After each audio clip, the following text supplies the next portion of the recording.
शुरुआत एक मछुआरे को दिखाने से होती है, जो नदी से बहुत सारी मछलियाँ पकड़कर किनारे पर लाता है और इन्हें काट काट कर साफ करने लगा। पर यह बड़ी अजीब चीज होती है। उन मछलियों को पानी से निकाले काफी देर हो गई थी, लेकिन तभी अचानक एक मछली जिसका पेट कटा हुआ था वो हिलने लगी। फिर देखते ही देखते वो पूरी तरह अपना जिस्म हिलाकर उछलने लगी। अब न सिर्फ वो बल्कि मरी हुई बाकी मछलियाँ हिलने लगती है, जो देखकर मछुआरा काफी हैरान रह गया, क्योंकि ऐसा आज से पहले उसने कभी नहीं देखा था। इसके बाद हम एक शेरिफ यानी पुलिस ऑफिसर की गाड़ी को देखते हैं। उसी टाउन के एक आदमी ने कॉल की थी, तो उसी से मिलने शेरिफ जा रहा था। कुछ देर बाद वो उसके घर पहुंचकर उससे बात करता है कि बताओ क्या बात है, क्यों बुलाया तुमने मुझे यहाँ। तब वो आदमी शेरिफ को अपना डॉग दिखाता है। उसकी हालत खराब थी, वो आखिरी सांस से ले रहा था। उसकी ऐसी हालत देखकर शेरिफ आदमी से पूछता है कि तुमने क्या किया है इसके साथ। आदमी जवाब में कहता है, शेरिफ मैंने इसके साथ कुछ नहीं किया, मेरे ख्याल से इसने वो जहर खा लिया होगा जो मैंने चूहे मारने के लिए पूरे घर में डाला था। लेकिन ये बात भी मुझे कंफर्म नहीं कि इसने वो जहर खाया ही है, मैं बस अंदाजा बता रहा हूँ। अब उसे ठीक तो किया जा नहीं सकता था, ऊपर से वो इतनी तकलीफ में था, इसलिए शेरिफ उसे गोली मारकर खत्म कर देता है ताकि उसकी तकलीफ भी खत्म हो जाए। इसके बाद शेरिफ घर आने पर उसकी वाइफ शेरिफ को बताती है कि हमारे बेटे जोसेफ को पुलिस ने गिरफ्तार कर लिया है और साथ में तुम्हारे लाडले बेटे को भी। असल में शेरिफ का वो सगा बेटा था और उसकी वाइफ का सुतेला, जिसे वो शेरिफ का लाडला कह रही थी। अपने सुतेली बेटे को वो पसंद नहीं करती थी, क्योंकि उसकी हरकतें ही अजीब थी। कहती है कि हमारे दोनों बच्चे ही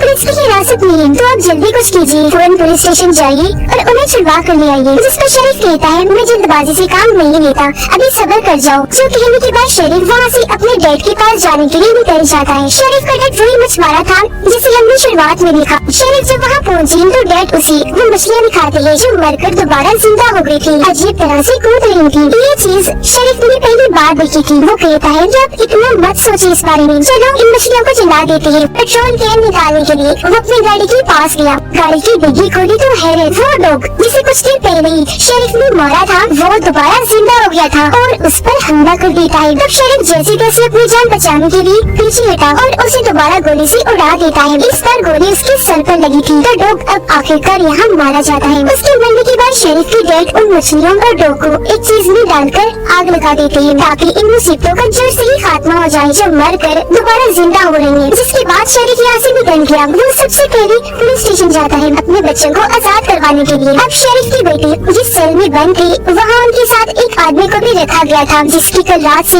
बहुत बुरी हालत थी, वो उल्टियाँ किए जा रहा था। उसकी ऐसी हालत देखकर शेरिफ का बेटा कहता है कि तुम मर क्यों नहीं जाते। इसके कुछ ही देर के बाद वो आदमी खून की बड़ी बड़ी उल्टियाँ कर देता है, जो देखकर शेरिफ के दोनों बेटे काफी घबरा गए। वो जल्दी से दरवाजे के पास आकर सेल का दरवाजा पीटने लगे और बाहर से मदद मांगने लगते हैं। उनकी आवाज सुनकर शेरिफ यानी उनके डैड और एक पुलिस ऑफिसर वहाँ जल्दी से आए और सेल का दरवाजा खोलकर अंदर आ जाते हैं। पुलिस वाला जब आदमी की ऐसी हालत देखता है तो उसे लगा कि इन दोनों ने जरूर उसके साथ कुछ किया होगा, जब उसकी ऐसी हालत हुई। पर मजीद आदमी को चेक करने के लिए पुलिस वाला जैसे उसके पास जाने लगा, वो आदमी अचानक ही उठ खड़ा हुआ, एकदम से आकर पुलिस वाले को गले से पकड़कर दीवार के साथ लगा देता है और उसे खून मारने लगा। उसने बचने की बहुत कोशिश की, लेकिन आदमी पुलिस वाले के सीने पर काट लेता है। ये देखकर जोसेफ उनको छुड़वाने के लिए बीच में आ जाता है, उस आदमी के मुँह पर मुक्का मारता है, लेकिन तब वो आदमी जोसेफ के हाथ पर भी काट लेता है। इस बीच पुलिस वाला खुद को छुड़वा चुका था, वो एक रॉड उठाकर उस आदमी को मारने लगता है। आदमी नीचे गिर गया, तब पुलिस वाला उसे इतनी बार रॉड से मारता है कि उस आदमी का पूरा सर फट गया। वो वही ढेर हो गया, मौके पर उसकी मौत हो गई। यहाँ से निकलने के बाद जोसेफ हॉस्पिटल गया अपनी पट्टी करवाने के लिए। फिर वो अपनी वाइफ से मिलता है, उन्हें पता चला कि वो माँ बनने वाली है। वो सोचते हैं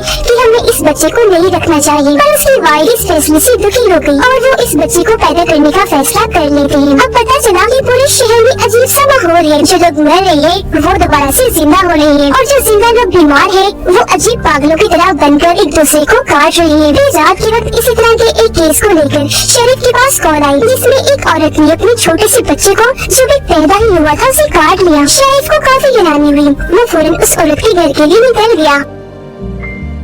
जब वहाँ पहुँचा तो वो औरत बहुत ही अजीब हरकतें कर रही थी, जिसके बाद वो शेरिफ पर भी झपट पड़ी। उसे नीचे गिराकर बुरी तरह हमला करके काट लेती है, लेकिन शेरिफ जैसे तैसे खुद को छुड़वा कर एक बड़े से रॉड से उस पर हमला कर देता है। उसे नीचे गिराकर रॉड से इतनी बार उस पर वार करता है कि इस औरत की मौत हो जाती है। इसके बाद हमें 6 महीने की बात का वक्त दिखाया जाता है, जहाँ ये वजह सामने आई कि ऐसा क्यों हो रहा था। दरअसल पूरी दुनिया में ज़ॉम्बी वायरस फैल गया था, काटने की वजह से दूसरा इंसान भी इस वायरस का शिकार होता और पहले से ही वायरस फैलता था। अब 6 महीने गुजर गए थे तो पूरी दुनिया का इस वायरस की वजह से बहुत बुरा हाल था, तबाही मची हुई। तो इस माहौल में वो लोग जो इस वायरस से बचे हुए थे उन्होंने अपने रहने के लिए एक अलग जगह बना ली थी। खुद को पूरी दुनिया से अलग करके उन्होंने अपना एक एरिया बनाया जिसके चारों तरफ एक दीवार खड़ी कर दी ताकि बाहर से कोई ज़ॉम्बी उनके इलाके में न आ जाए। अंदर रहकर वो हर रोज इन ज़ॉम्बीज़ को मारने के नए तरीके भी ढूंढ रही थी। अब यह पता चला कि जोसेफ और उसकी डैड शेरिफ जो ब्राउन थी उनके अंदर ज़ॉम्बी वायरस से लड़ने की ताकत थी, क्योंकि उनके खून में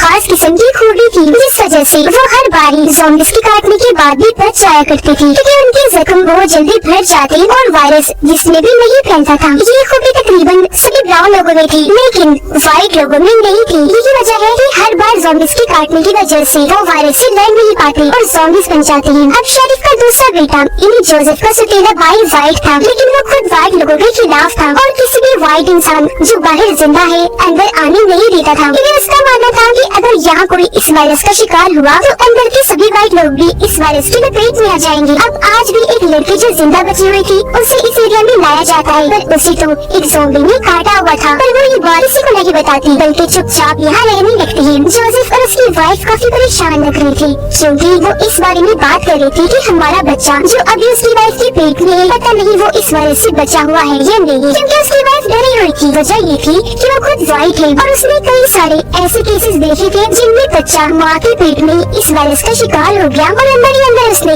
अपनी माँ को खाना शुरू कर दिया। इस पर जोसेफ उसे तसल्ली देता है कि तुम इस बारे में इतना मत सोचो। अब रात के वक्त शेरिफ को पता चला कि उनकी इस एरिया में जरूरत का सामान खत्म हो रहा है, इसीलिए वो अपने डैड और कुछ आदमियों के साथ बाहर जाता है सामान लाने के लिए, जबकि अंदर शेरिफ का दूसरा बेटा अपने दोस्तों के साथ शराब पी रहा था। वो अपनी होश खो गया था और उस लड़की के पास चला जाता है जो इस वायरस का शिकार थी, जिसे आज यहाँ पर लाया गया था। वो उसके करीब जाने लगा जिस बीच वो लड़की ज़ॉम्बी में बदल जाती है। उसकी हालत बहुत खराब लग रही थी, मुँह से खून आ रहा था और आंखें अजीब रोने लग रही थी। वो बहुत खूंखार बन चुकी थी। शेरिफ की बेटी पर हमला कर देती है और उसके जिस्म का एक हिस्सा उखाड़ कर फेंक देती है, जिससे उसे इतना दर्द हुआ कि वो जोर जोर से चिल्लाने लगा। उसकी आवाज सुनकर सब वहाँ आए और ये नजारा देखकर उनकी होश उड़ गई। यह तब तक जोसेफ भी आ चुका था और वो उस लड़की को देखकर फौरन आगे बढ़ा और ये लोग मिलकर उसे बांध देते हैं। अब जोसेफ और उसके दोस्त उसके सौतेले भाई को मॉम के पास लेकर गए ताकि उसका इलाज करवा सके, लेकिन वो नर्स से पर जोसेफ के भाई को पता था कि मेरी इतनी बुरी हालत है कि अब मैं नहीं बच पाऊंगा। उसे ब्राउन लोगों का गुस्सा आने लगा, खास तौर पर अपने डैड शेरिफ और अपने भाई जोसेफ पर, क्योंकि यही उस लड़की को अंदर लाई थी जिसने उसकी ऐसी हालत कर दी। वो बहाने से अपने भाई जोसेफ के पास आकर उसके पेट में चाकू घुसा देता है और अपने साथी की मदद से अपने एरिया का दरवाजा खोल देता है।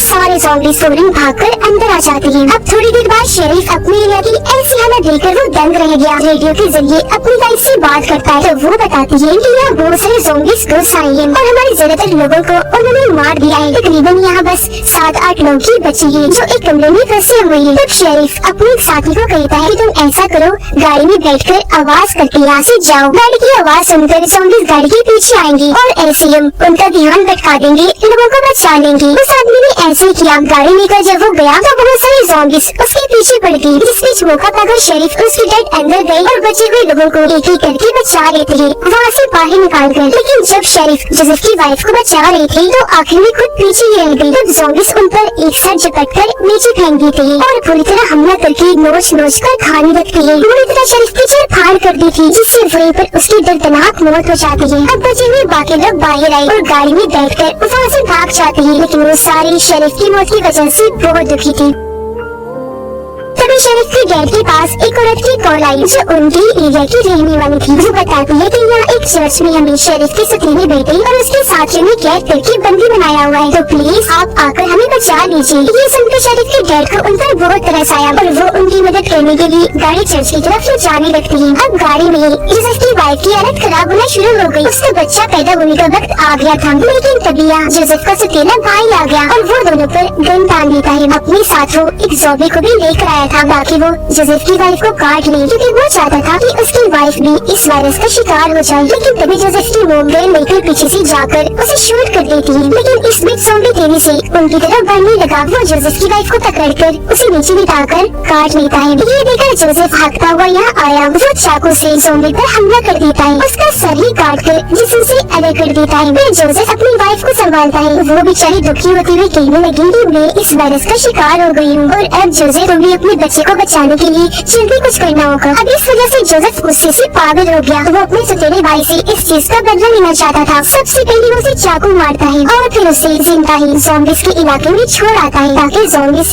इसका भी बुरा हाल करते। जोसेफ जैसे वहाँ से गया, सारे ज़ॉम्बीज़ एक साथ वहाँ आकर उसके सौतेले भाई पर चीर फाड़ करके बुरी तरह काट कर खाने लगे। तब तक जोसेफ वहाँ से भागकर अपनी फैमिली के पास आ चुका था। उन सबको लेकर वो नदी किनारे आ जाता है ताकि कश्ती में बैठकर वो यहाँ से निकलकर दूसरी साइड पर चली जाए। लेकिन उनका पीछा करते करते बहुत सारे ज़ॉम्बीज़ यहाँ भी आ गए थे। इसलिए जोसेफ के दादा यानी शेरिफ के डैड फैसला करते हैं कि वो यहाँ रुककर ज़ॉम्बीज़ का सामना करेंगे और तब तक जोसेफ अपनी मोम और वाइफ को लेकर यहाँ से भाग जाएगा। अब जोसेफ अपने दादाजी को ऐसे अकेले छोड़ना तो नहीं चाहता था, लेकिन उसे मुश्किल फैसला करना पड़ा। वो अपने दादाजी को आखिरी अलविदा कहकर वहाँ से कश्ती में बैठा और ये लोग वहाँ से आगे निकल गए। नदी के बिल्कुल बीचों बीच सुनसान जगह पर एक कश्ती रोकती है ताकि उसकी वाइफ अपने बच्चे को पैदा कर सके। तो ये सुनसान जगह है, वो चाहे जितना मर्जी चिल्ला ले, ज़ॉम्बीज़ के यहाँ आने का खतरा नहीं है। इसके थोड़ी देर बाद हम देखते हैं कि उसका बच्चा पैदा हो गया जो बिल्कुल ठीक सेहतमंद था, कोई भी खतरे वाली बात नहीं थी। जोसेफ अपने बच्चे को अपनी वाइफ को पकड़ाते हुए कहता है, लो अपनी बच्ची, हमारी बेटी पैदा हुई है। और ये लोग कोई महफूज जगह पर जाने के लिए आगे बढ़ रही थी। इस फिल्म की कहानी यहीं पर खत्म हो जाती है।